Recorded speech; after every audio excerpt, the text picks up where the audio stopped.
Ang programang ito ay rated SPG. Striktong patnubay at gabay ng magulang ang kailangan. Maaaring may masiselang tema, lengguwahe, karahasan, sexual, horror o droga na hindi angkop sa... Carlos, bumalik na lang tayo sa bahay natin. Gusto ko na talaga mawala yung trauma ko.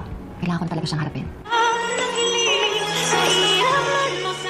Nag-uusap nga itong mag-asawa na si Lynette at Carlos. At dito naman na sinabi ni Lynette kay Carlos na umuwi na lamang daw sila sa bahay nila.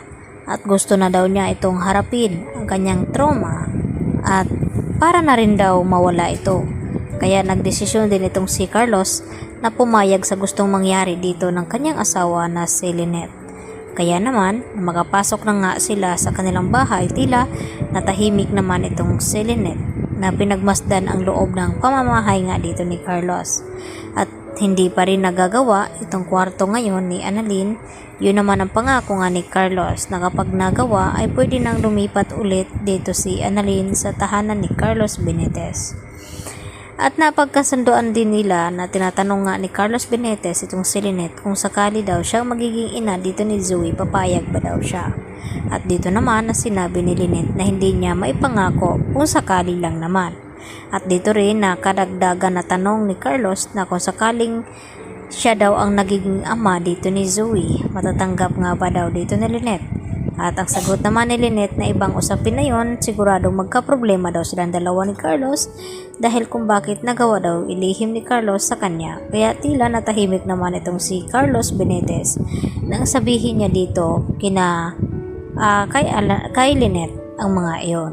Samantala, pilit na pinapasama ni Moira itong si Zoe upang marinig nga itong mga sasabihin ng lawyer ng matanda kung kanino nga ipamana itong mga ari-arian. At nakakasigurado naman daw itong si Moira na ang makakakuha nun ay walang iba kundi itong si Zoe dahil ito lamang daw ang nag-iisang apo na tunay dito ni Don Pepe. At walang ang kalam-alam itong si Moira na sa US pa lamang ay nakilala na nga ni Don Pepe itong kanyang isa pang apo na si Justin na anak nga dito ni Giselle. At nakingulat din ni Moira nang marinig mula kay attorney na tinanggal na nga dito ni Don Pepe itong si Zoe bilang pamamanahan ng kanyang mga ari-arian.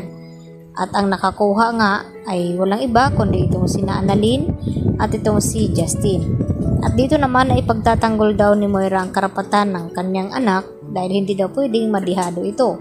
Dahil si Zoe lamang daw ang legitimate na anak ni RJ dahil wala pang alam ang mga ito.